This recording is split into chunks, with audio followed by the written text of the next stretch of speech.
Welcome to the Irresistible Woman podcast, your place to learn how to attract the right man this year with confidence and ease. I'm your host, Madeline Charles, and today is a little bit of a tough love episode. Don't come for me.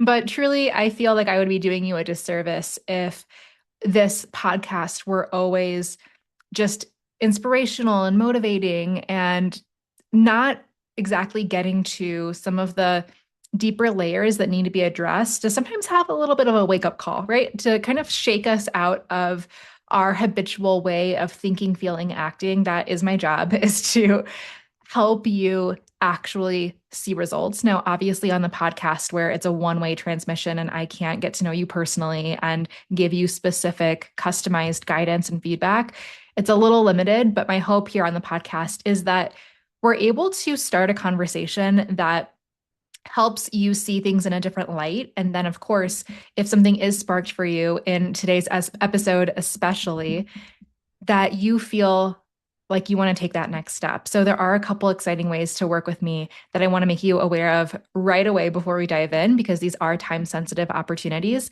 The first is that actually applications are open for a mid-year enrollment into the Irresistible Woman Experience, my high-touch, intimate, year-long mastermind. This is a very special place really for the woman who is very much going to resonate with the episode that we talk about here today. You are ready, fully committed to being in a very different place in your love life a year from now, and you want that hands-on guidance, support, sisterhood. We meet twice a year in person. So this is not just like another online course. This is really a home base for you to grow into becoming a securely attached woman who has the relationship of her dreams. So applications, like I said, are open for just a few more days. You can check out the show notes for the link to the program page with all the information and the application. And then if you're like, I don't know if I'm ready for all that, but I'm definitely feeling the pull towards something more, I want you to consider joining us for the Irresistible Woman Activation Live, my 3-day in-person transformational party happening this November in Denver, Colorado. Tickets are on sale now on early bird price, and you can use coupon code podcast when you purchase your ticket to take $50 off as a thank you for being a listener here.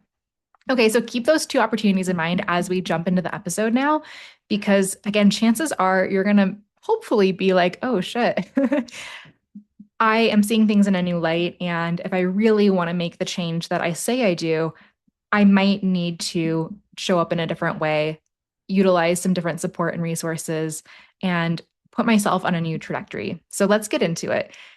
The episode today is about how your healing has become another way to hide.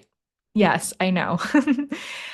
I want to ask you something before you get your defenses up, before you feel like, no, Madeline, you don't get it. I've been going through something really hard, or what's wrong with healing, or whatever story might initially pop up. I want to simply ask, when was the last time your life actually changed because of something you learned? Right? Like, not just because you had an incredible insight or you cried during a meditation or you filled another journal.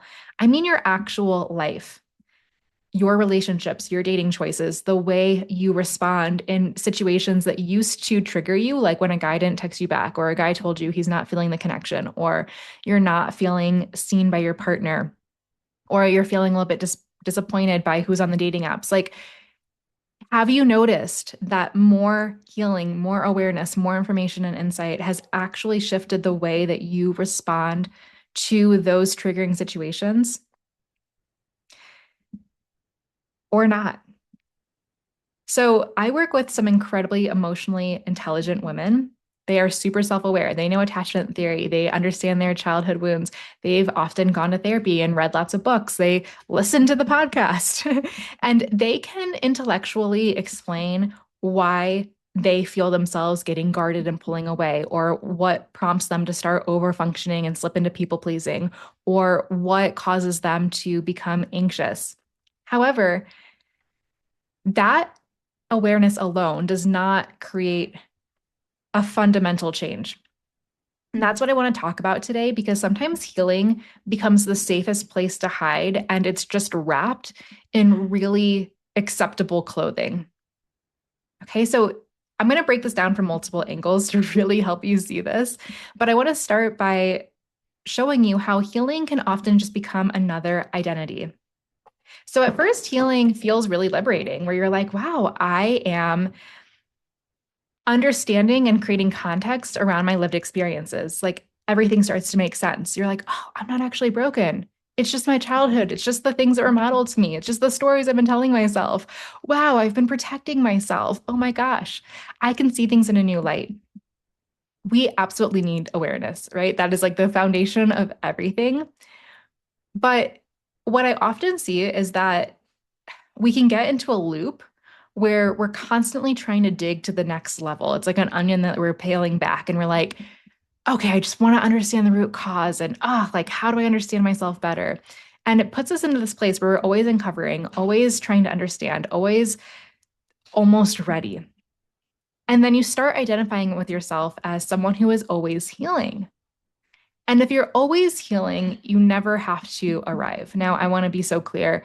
I think that we are all on a perpetual growth journey as humans. I don't feel like there is ever a state of, I've arrived, I'm done working on myself, I'm good, I'm kicking back now.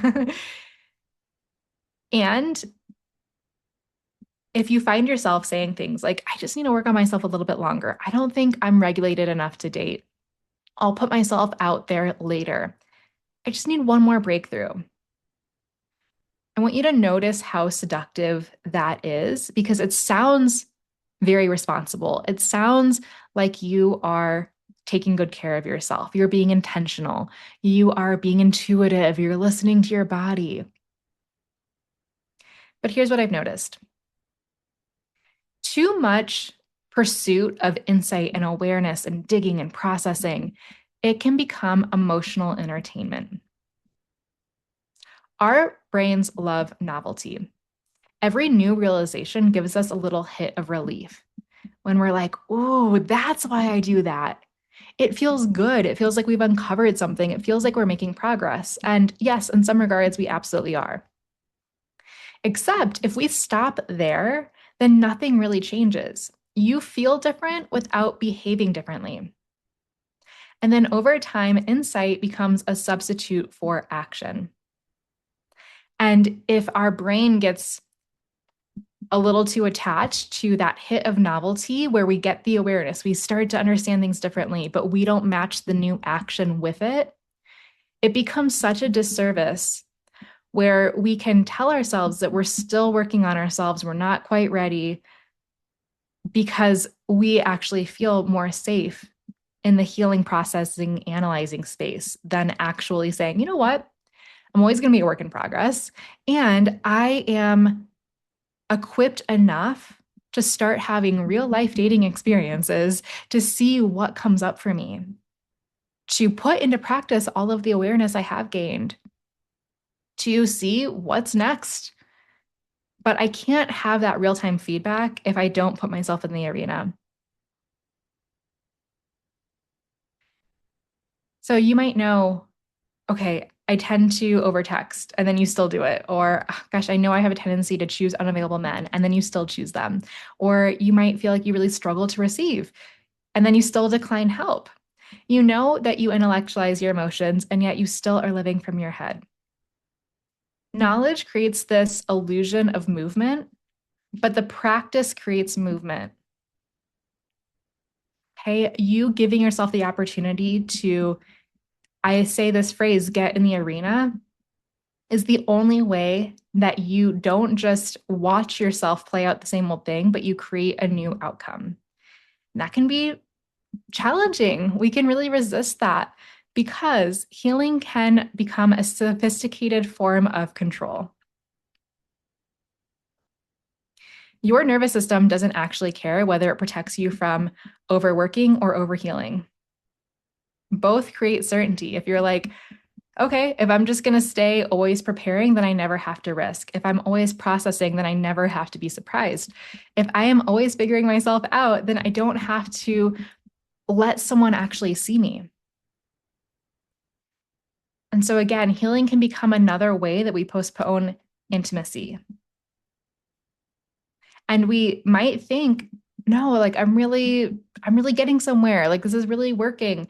But if your healing, processing, analyzing is not parallel with action taking, And not just hypothesizing and anticipating, well, okay, I want to get into a really good state so that when these future things happen, I'm concerned about, I know how to handle it. Like it doesn't work like that. We have to get a little bit beaten and bruised up, so to speak, right? We have to have that moment of, ouch, this hurts. This is stinging. This is bringing something up. Okay, now let me again utilize my tools, put into practice and implement the things I've been learning about myself.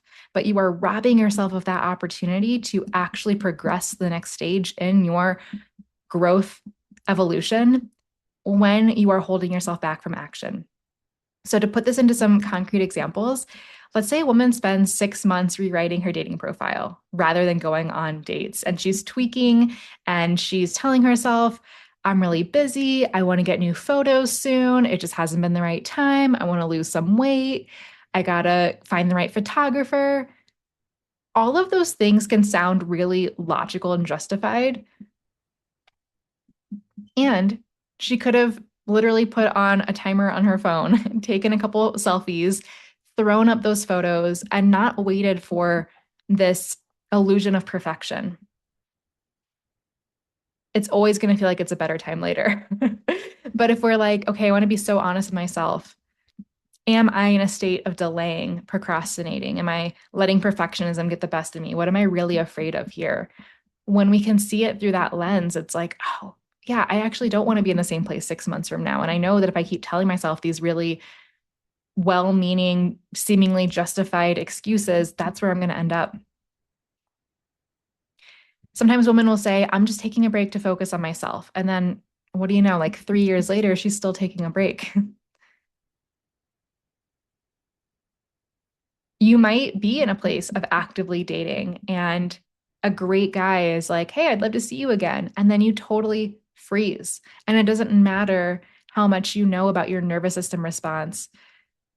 You haven't given yourself a chance to solidify those skills in real time. So I want you to really be honest with yourself about the ways in which you may be holding yourself back. Because your breakthrough is probably not another realization. There is this thought process of like, if I just understand myself enough, I'll naturally become secure. I'll never feel rejected or abandoned. I'll never have to risk facing my deeper fears. But the key difference here is that secure women don't just think differently, they are willing to live differently in their everyday experience. They're still taking risks. They are still trying and quote unquote failing at things. They are still bumping up against their edges. They're still having beliefs pop up that they're like, wow, I thought I worked through that. That feels really old. Gosh, I can't believe that that's bubbling up for me right now. But the fact that it is doesn't mean that I'm on the wrong path. It doesn't mean that I need to go retreat into a healing cave. It doesn't mean that I don't get to have what I want. Secure women understand that the only way out is through. And so rather than pulling back, they lean in further. They go, okay, it's time for me to double down. Instead of saying, I'm going to take a break from the apps for a couple of weeks and heal and process and just work on myself because I got disappointed, I got hurt, they go, no, that would be a way of stalling and actually hurting myself, abandoning my desires. I have a standard for the way I live where if something happens that doesn't feel good, I process it, I work through it. And part of working through it is picking myself up and moving forward. Okay, so as you delay, stall, pause, it sends yourself a signal that you don't feel capable. It's allowing your self protective patterns to pop back up. And I want you to be so careful about this. Notice the places in which you tell yourself next week, next month, I'm just going to give myself a little space. And to really ask, is that serving you? Can you give yourself that space knowing and committing to the fact that what actually creates the momentum where results can start to kick in is you, again, picking yourself up and moving forward and not allowing external circumstances to dictate your ability to stay in the arena, to keep moving forward. Okay. And then I want to say that your environment matters way more than any motivation you can pump up within yourself on your own. I think one of the biggest lies in the personal development space is that if I were motivated enough, I'd finally change. And it can put this sense of blame and shame on ourselves of like, ah, like I guess I just don't want it bad enough, or I must just have this like big limiting belief I gotta chip away at first. And we know that willpower alone doesn't work. Like you can think about if you've ever done a crash diet, probably stuck with it for like a week until you were back to where you were before. And it's not because you don't have the capacity to change your eating habits. It's that we were relying on something that is fleeting. When we rely on emotions alone to influence our decision-making process, especially as women, hello, we're going to be all over the place. When we instead allow ourselves to be pulled up energetically by our environment, when we surround ourselves in a space where there is a culture, there is a co created standard, there is a shared drive and vision that we're moving towards, you're not rolling this boulder up a hill by yourself. You are literally letting yourself feel lifted up by the energy and cohesion of the group.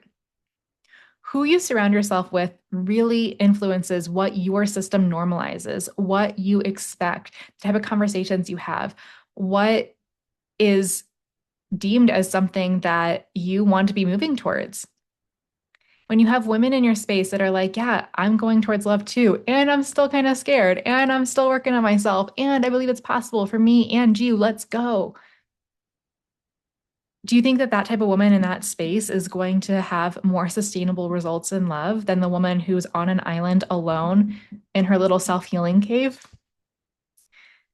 So I want you to also reflect on what type of environment are you in right now? Is it supporting you? Is it normalizing a higher level of receiving? Is it inspiring you? Is it showing you what's possible?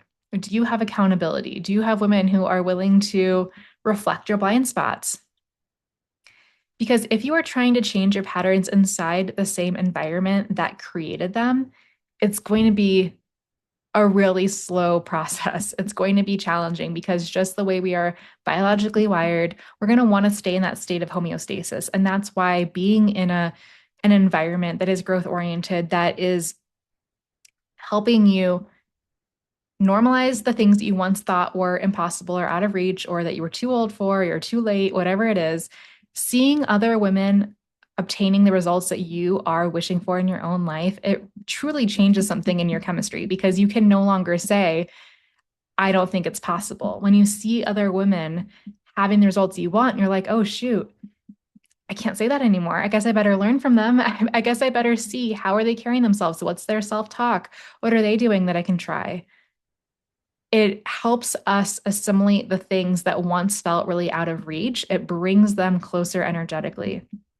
And it helps us see ourselves as the type of woman who gets to have that same result. So this is why I created the Irresistible Woman Experience. I truly don't feel like women need another course. Like there's plenty of courses on the internet. I think that women need a place where they can practice and implement, place where they are lovingly challenged, where they can be witnessed, where they can receive feedback in real time, and really be held to a standard that they probably want to have for themselves anyway, but being in this collective space, it helps them solidify it. And I'll just tell you, like my clients know if my clients are listening right now, like they know that I will help you not back out on yourself.